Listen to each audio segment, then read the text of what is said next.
When you're struggling to feel really happy, are you like me? Do you make super healthy choices like turn on the Xbox, crack open the pantry, lay on the couch all day and do nothing? Is that where you find your happiness? Yes. Can we just end the episode right here? I think that's it. Seriously, though, do you ever find yourself making perhaps not the greatest choices when you're feeling not happy? Those things are great for putting a Band-Aid on whatever pain you're running from. But to find real happiness, that thing that we're always chasing, it's already inside you. And today we're going to talk about how you can find it. But first, this is the Fit Mess, where together we learn to develop habits that help us live beyond our mental health struggles to create happier, healthier lives. He's Zach. He lives in the future with his anxiety. He's Jeremy, and he lives in the past with his depression. And we get together once a week in the present to share the obstacles we face and how we overcome them. So, Jeremy, do you know why I love the name of our show? Why is that? Because it's kind of a play on words, right? Like the fit mess, right? We're trying to be fit. Everything's messy. It's not fitness. Right, all that. right. So I really love a good play on words. Sure. And our guest today has a really nice play on words that includes a swear word. And I super appreciate play on words that may be swearing.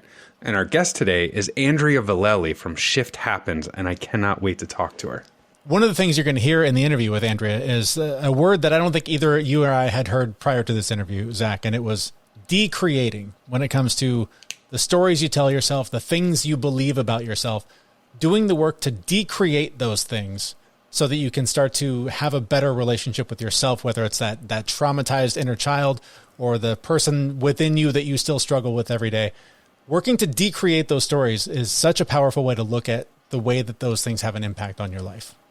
Yeah, it's super powerful. I've never heard it. I've never heard that word tied to that work, but man, like it resonated with me because most of what I've done throughout my life is to decreate all these stories that my dad told me, my mom told me, all these people told me that I believed as truth, and none of it was true. It was all a lie. So I loved that word, and I loved how, she kind of tied it together with so many other things. And one of those things, quickly before we get to the interview, is the idea that we so often, I'm one of the kings of this, looking for some sort of external thing to find happiness. A lot of times it'll be finding something in the pantry that makes me feel a little bit better. Sometimes it's turning on the Xbox to play a video game to try and find a little happiness there. All these things that pacify the pain for the moment, but the minute they're over, all that pain is still right there because you didn't take the time to acknowledge it, process it, let it go through so that you can actually find that happiness that already lives within you. You just have to find a way to tap into it. It's just that easy, right?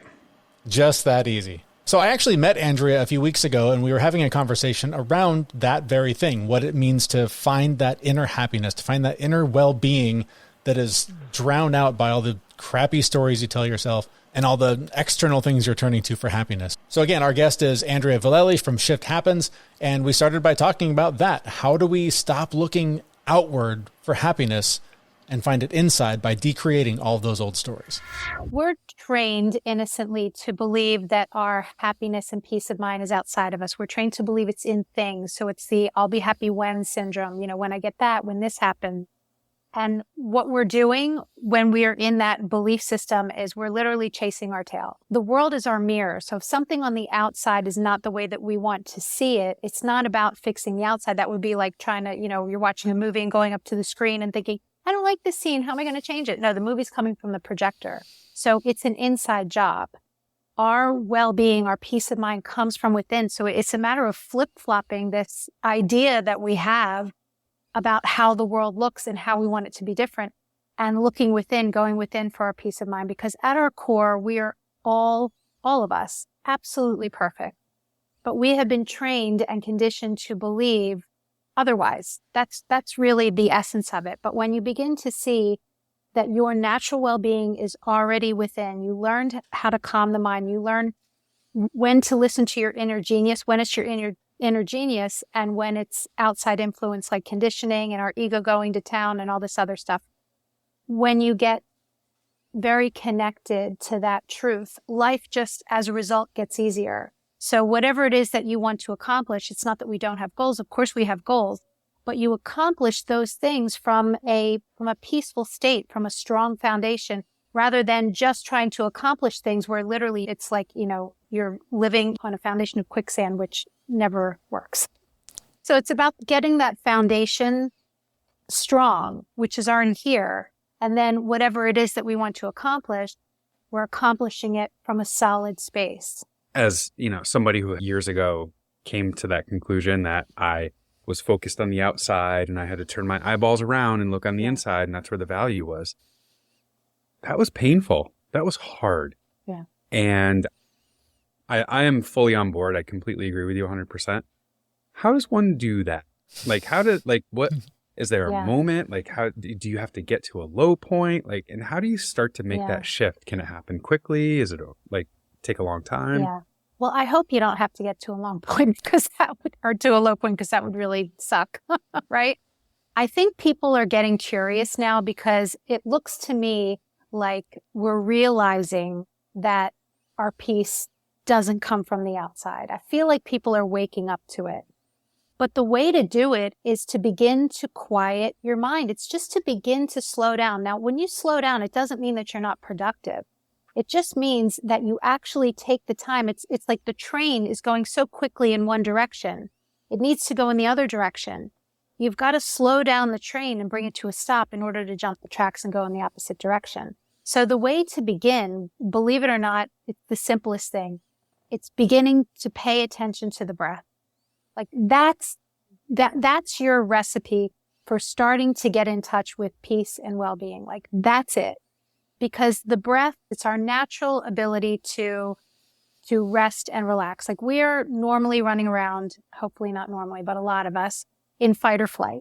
So our system is going absolutely crazy. And we have this natural inbuilt system where we can calm ourselves down naturally. We don't have to take a pill for it. We don't even have to leave the house. We can just begin to nose breathe, just breathing in and breathing out and allowing that inhale to be nice and long and allowing the exhale to be even longer.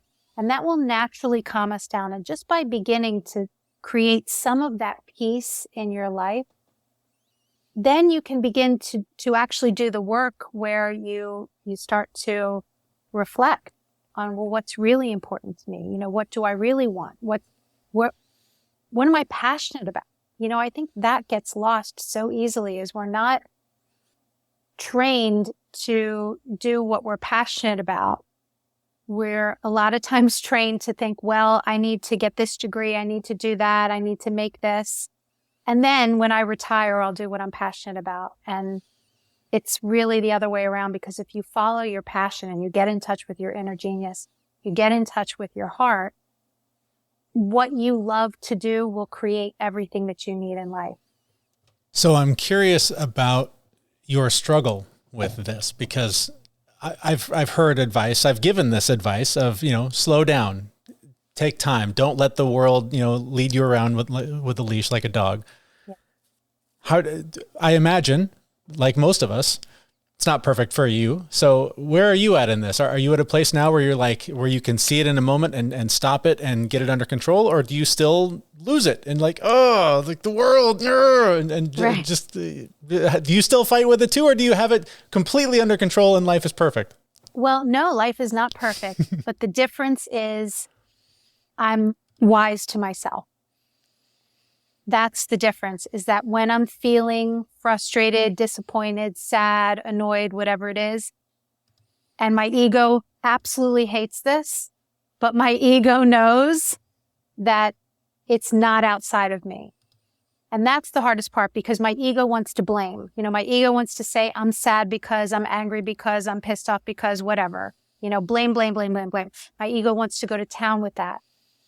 And the difference now in my life is, even though I still have those feelings, I still am 100% human with the ups and downs. I know, as much as I want to blame the outside when I'm in a low state of mind, I know it's me. I know that I am just, not in alignment with my truth in the moment. My bandwidth is restricted. I'm in a really low state of mind. I can't see my way out of a paper bag. And that is the problem. The problem isn't the world or the circumstance, because the circumstance is always changeable, fixable, whatever you want to say, when I'm in a better state of mind. I struggle with that a lot, with people in my life where like it's accountability, right? It's Mm-hmm.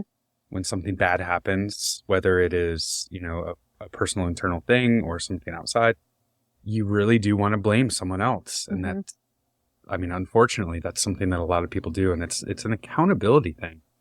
And that's such a hard shift to make, to go, my bad, that was me, and take that ownership and push forward with it. Like, how do you have any tips for, I guess, beating through that? Because like you said, your ego doesn't like it, No. and nobody likes admitting that they were a problem. So Yeah. how do you kind of take those first steps there? Well, here's the thing. It's not that we allow people to walk over us.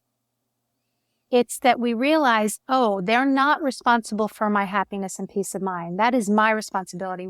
If I expect somebody else to fill that void for me, okay, if that's a void and I expect something outside of me to fill that, that's my bad. But if somebody on the outside, if I don't like what's going on, it doesn't mean that I don't change it. It doesn't mean that I don't take precautions to change the situation or step away from it. But what it means is I'm not at the mercy of it. I'm not suffering because of it. I know that I'm feeling these feelings. It's not because of the other person or the situation.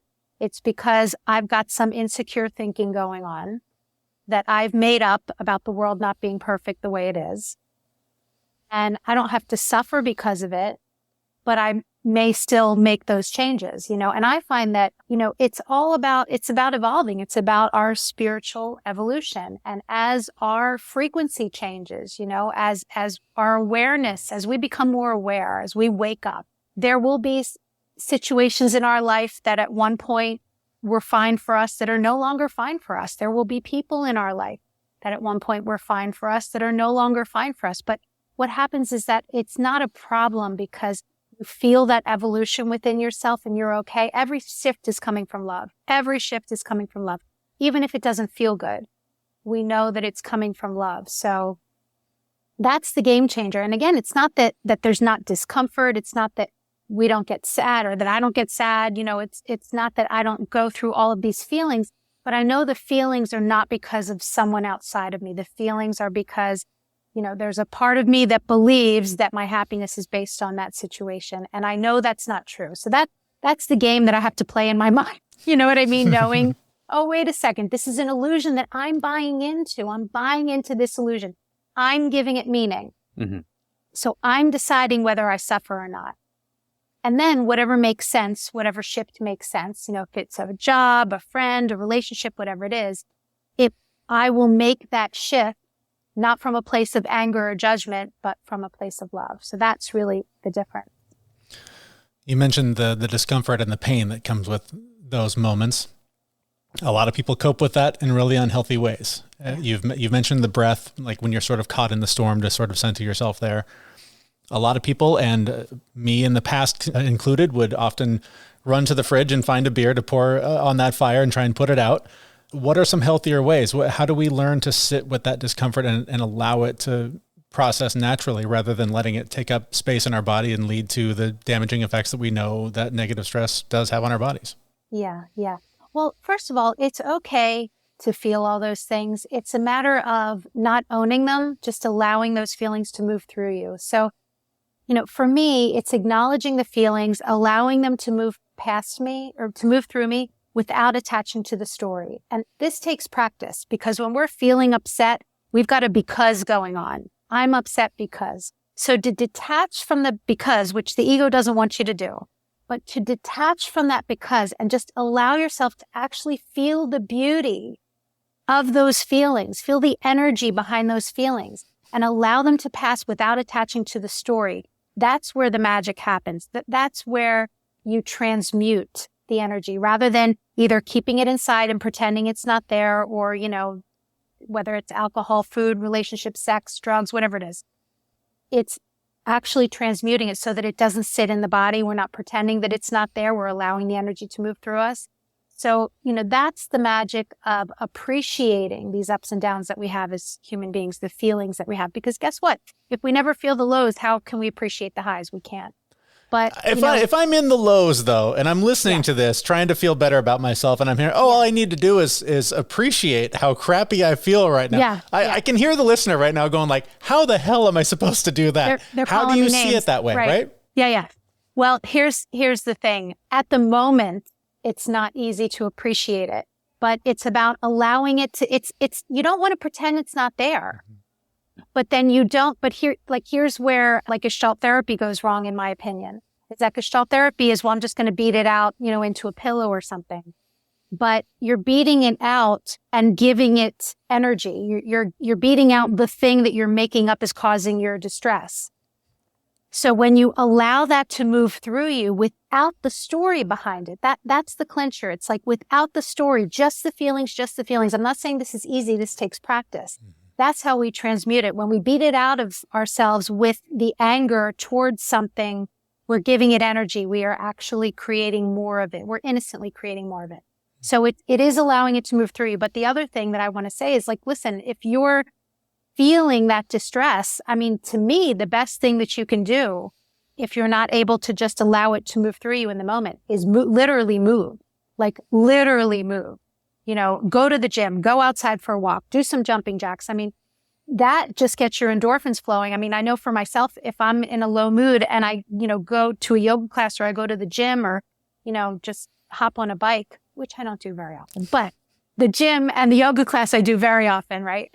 That just lifts my mood right away. And the beautiful thing is once your mood is lifted, then you're in a better state of mind. So you see that what you were upset about has no value. You just see it. It's like you're seeing it from a different vantage point. You're seeing it from, I call it above the maze. Mm-hmm. When you're above the maze, you can very clearly see how to get out. When you're in the maze, good luck.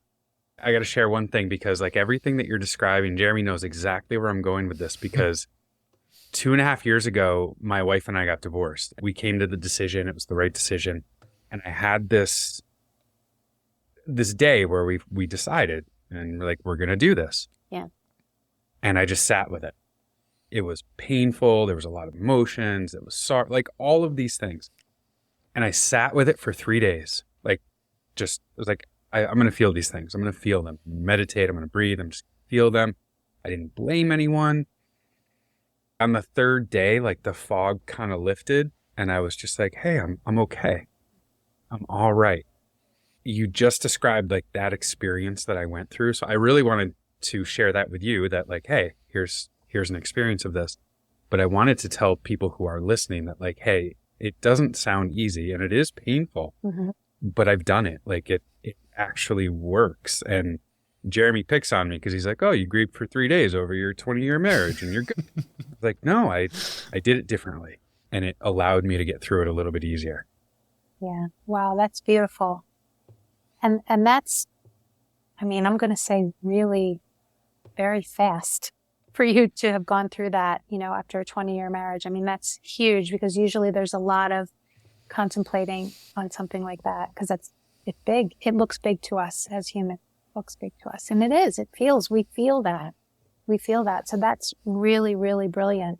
You were able to recover from that very quickly, in my opinion. There were still lingering emotions afterwards, of course, but it was, the bulk of it was 3 days. Jeremy still shakes his head up. He's like, 3 days, dude. Well, and I don't want to take the Superman cape off of Zach for this or anything, but I don't want the listener to think, hey, if you're going through something, it should only take you 3 days to get through this. That 3 days followed years of work that Zach has been doing. So he had the tools to sort of go into that cave and fight those feelings and come out the other side. It's a learning curve. It is a learning curve. You went through a marriage. There was a ton to learn in it.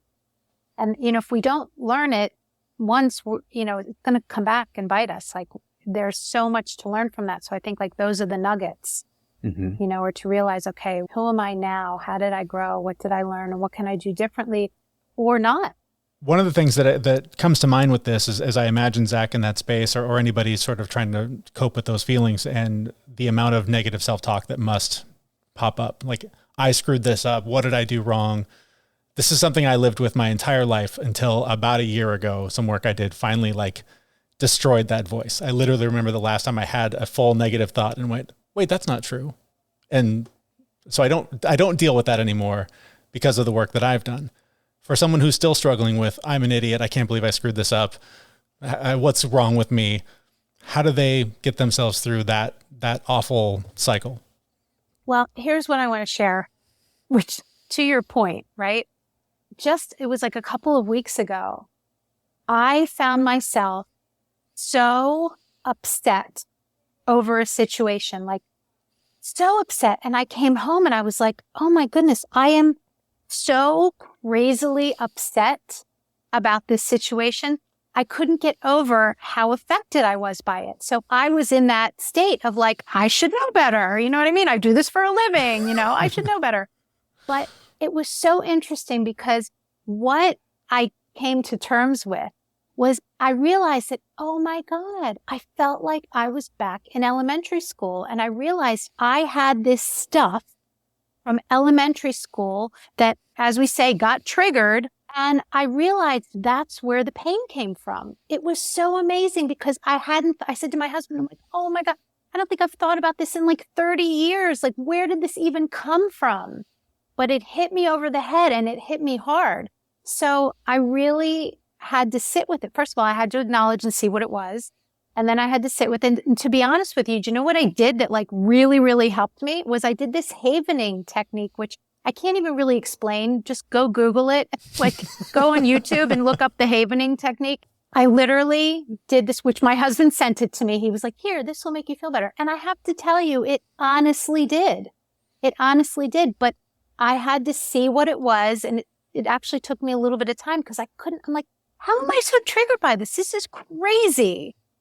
But I think the whole deal is don't beat yourself up because we are human. We're having this human experience and things are going to come up and there's no perfection. It's a journey. It's a constant journey. It's a constant learning and growing. And the bottom line is we want to clean all this up. So if something comes up, that's fantastic.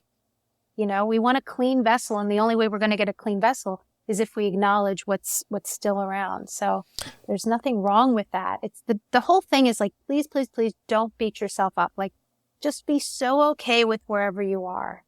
Couple quick things on that. One, I took your advice. I Googled it real quick. And yes. A quick explanation on Google is it's an alternative therapy using touch, eye movements, and other sensory inputs to reduce stress, anxiety, and discomfort. Yes. Obviously a huge rabbit hole to dive down to explore that more. But I know exactly what you mean in terms of that childhood trauma, right? Little T trauma, whatever. I've told this story before, but there was a situation where at a family meal, my parent was talking about just lowering the bar on this horrible, like everybody was going to just hate this experience. Of course, everyone absolutely loved it. But as I heard this conversation happening, just sort of talking to themselves, I realized, oh my God, that's where that voice comes from. That's what I do to me. Yeah. And I realized like as a child, I witnessed adults doing this and owned that what they were saying about themselves, because we are one, must be true about me as well. Yes. And once I started to realize that voice isn't even mine, right, then I was able to say, do I even agree with anything that I'm saying here? And when the answer is no, it's amazing the power that has to just dissolve those thoughts and those feelings of like, who has even been saying that to me all this time? Because it's not me. You learned it. Yeah. Yeah. You learned it. Yeah. It's like this stuff comes up in our life. And when we have those aha moments of where this stuff comes from, I mean, to me, that's just allowing yourself to clean and clear it, and like you said, you realized it wasn't even yours. That was learned behavior. And that's all the muck and the stuff that gets caught up in our minds that we buy into and we think it's our identity. And it's not who we are. One of the greatest strengths anyone can have is the ability to admit that you're wrong about something that you believe. And again, it doesn't feel good to be wrong, but sometimes it's the best way to kind of move beyond some of these beliefs that you do have about yourself. And it's so okay to be wrong. It's like, that's the beauty, is to be able to look at yourself and be like, oh my God, I can't believe I said that or I did that. And it's like, oh wow, that was me. That's cool. I mean, it's actually good news when it's you, because then you can shift it and change it, I was cleaning out some files and things like that, and I read like a paper I wrote for my master's degree like 10 years ago. Mm-hmm. And I read it and cringed. And I was like, oh, I would never write that now. But I remember thinking in that moment where I was like, oh, I can change. I can be wrong. My opinion can change and I can build and grow over time. So it was a really good reminder. Yeah. Yeah. It's so cool. Like to see, like anything that's going on that I don't like, I get to see that it's me, that I created it, that like I'm giving off that energy, like something in my frequency and my energetic field is a match to that. So it's nobody else's fault. I created it. Like that's been the biggest learning for me. It's like, oh, that's me. Guess what? That's me. So if I'm out there writing that master's degree paper 10 years ago right now, what advice do you have for me as I'm, searching for that inner peace, trying to stop blaming the outside world, all the things that we've now talked about for the last 25 minutes or so? Where do I start to try to unravel this mess that I've put myself into? I think it's taking full responsibility for your experience. It's beginning to notice that the world is your mirror. So if something is occurring that you don't like, it's a reflection. So it's taking responsibility for it. Like even if it's something awful and horrible, you're a match for it somehow. So it's usually going back in and jacking up your self-worth. It's like remembering, I'm okay as I am. I mean, I think all of the things that cause us discomfort are the negative stories that we tell ourselves about ourselves. And sometimes we don't even realize that we've got this storyline of like, I'm not worthy, or, I'm not good enough, or I'll never be. So it's recognizing that you've got a storyline going of, well, that could never be good in my life because it's all self-reflection. And here's the thing I want to say is that it's so innocent because we don't realize that we are doing this to ourselves. We don't realize it. And again, somebody listening might be like, well, I didn't beat myself up. I didn't cheat on myself, those kinds of things. But there's a belief going on that I always meet somebody who cheats, or I'm not good enough, so people take advantage of me. There's some belief underneath that that's going on. So it's not about being negative to yourself about it. It's about realizing the perfection of you. Shifting that story. It's realizing the perfection of you. It's not accepting people that aren't good to you in your life. Okay? It's not accepting situations that are under par for what you want for yourself. I think so often we accept situations that are not good enough for ourselves because we've got a story. Well, at least I have that. I mean, how many times do we stay in a job? Well, at least I have the job. Or we stay in a relationship. Well, at least somebody loves me. No. No. When we go back to self and realize we are perfectly perfect, no matter what the outside of us looks like, no matter what we've been through, it's not our identity. We are here now. We can always start again. That's like the big thing. We can always start again. And it comes back to seeing the perfection of who we are in every moment and living from that space. So we want to de-story, decreate, and delete all of the stories about our insecurities, because we've just been giving them life and they're not true. Wow. I love decreate. I have not heard that before, and that just struck a chord with me. I love that word. That my husband says, we're going to 3D this. And he says, we're going to de-story, delete, and decreate.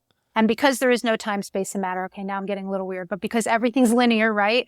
We can actually do that when we command it, right? Mm-hmm. Because we're the ones that are hanging on to our past. It's not here. We're the ones that are keeping it alive. So we can delete it. We can de-story it. We can decreate it. We don't have to keep any of that alive. Yeah. We can always begin again, because the only thing that's really true is this moment. All good advice. Where can we learn more about you and the work that you do? My website is shifthappens.global. And all of our social media is there. Instagram is Shift Happens Global. Facebook, I know I'm old school. I'm still on Facebook and TikTok. And LinkedIn, you can find me, Andrea Vallely, on LinkedIn. We also have a YouTube, Andrea and Lee Vallely. But basically, if you just go to our website, shifthappens.global, all the information is there. We've got lots of fun, free downloads, morning and evening routine journals. And if you're a parent, 33 ways to start conversations with your kids instead of just saying, how was your day? I like that. Lots of fun things. Our thanks to Andrea Vallely from Shift Happens. You can find out more about her in the show notes for this episode at thefitmess.com. I say it all the time, and some people give me shit about it, and it's fair. I don't really care if people do give me shit about it, but I'm a sensitive guy. I feel my feelings, and I process them. Yeah. I don't, anymore anyway, I don't put them in a box, and I don't put them up on a shelf to never look at again. And I just so really appreciate that that the one story I told about my divorce, and how I handle everything anymore. I just sit and I feel them. Like, those emotions are there to be felt, just like happiness, joy are there. Sadness, you got to feel it. You got to get through it. You got to process it in order to get to the other side of it. So I absolutely love hearing that message coming from somebody else who is way more of an expert in this stuff than I am. The missing piece, I think, for so many people in doing that is just taking the time. We're all in such a goddamn rush to get to the next thing, to get to not doing something. And just carving out the time to feel the feelings and process stuff, it's tough, man, especially if you're a parent, if you're working, life's throwing stuff at you all the time, and you have to find it within yourself to make that time for yourself. It's such a cliche thing, right? Like self-care, right? Like, oh, it's doing some yoga, going to a spa, all the things. No, it's just taking a few minutes to feel whatever's going on inside of you and stop running from it. Stop putting it in the box up on the shelf. Give it the space to be felt. That's what it means to process it. Feel that shit. Stop putting it away like it's not going to have some effect on you later. It is. So if it's a few minutes, that's, for us, it's meditation. Sometimes it's the gym. Sometimes it's yoga, whatever it is. Find some time in your day to just connect with yourself and figure out, what am I feeling and what do I need to deal with right now, so that I can find a little bit of that inner happiness that I'm chasing in a box of Oreos or in an Xbox. Shut up, me. Stop talking to me. I thought that was me. But one other thing that she mentioned too is taking accountability and owning your mistakes. I can't stress that enough. Like, that's such a huge piece to this. For years and years and years, I kind of had a victim mentality where none of this was my fault. It was always because I wasn't going to the right school. My mom didn't love me the right way. My dad was a jerk, or like all these other things that were outside of my control. And it wasn't until I actually sat down and was like, this is all my choice. This is all me. I will choose what's going to come next. I will choose how I'm going to take on these things, how I'm going to choose how to feel. But taking accountability and owning your own mistakes, and it's not easy. I get it. To say I was wrong, I did something inappropriate, I did something bad, nobody wants to say that. But if you don't actually go in and take a look at those things, you're never going to change. You're never going to be able to pick the next thing if you can't say you're wrong about something else. So, I can't stress enough how important that is. It's you. Own that shit and walk, and just walk. You got to own it. I love the analogy of if somebody dumps garbage on your lawn, it's not your fault that it's there, but it's your responsibility to clean it up. If you look at all of your life's problems that way, it's a lot more manageable rather than yelling at whoever the bastard was that put this on my lawn. That's not cleaning the shit up. Getting out there and cleaning the shit up, that's what cleans the shit up. Yeah. I can still yell at the person. Oh, you can still yell at them while I'm cleaning it up. Yeah, I'm going to do that. But it is ultimately your responsibility to get the broom, get the rake, and get to work. Yes, and I will take a few minutes to consider whether or not it was my neighbor, and I will throw it back onto his yard if it was him. It's totally your neighbor. All right, well, that's going to do it for this week. Thank you so much for listening to this episode. And thank you to our guest, Andrea Vallely. Again, links to her in the show notes for this episode. And if you've gotten any value out of this episode, please do share this with somebody who needs to hear this message. It can really go a long way in helping us help as many people as possible. Thank you again for your support and for listening. We'll be back next week at thefitmess.com. See you, everyone. We know this podcast is amazing and doesn't seem to lack anything, but we need a legal disclaimer. Prior to implementing anything discussed in this podcast, it is your responsibility to conduct your own research and consult your physician. You should assume that Jeremy and Zach don't know what they're talking about, and they're not liable for any physical or emotional issues that occur directly or indirectly from listening to this podcast.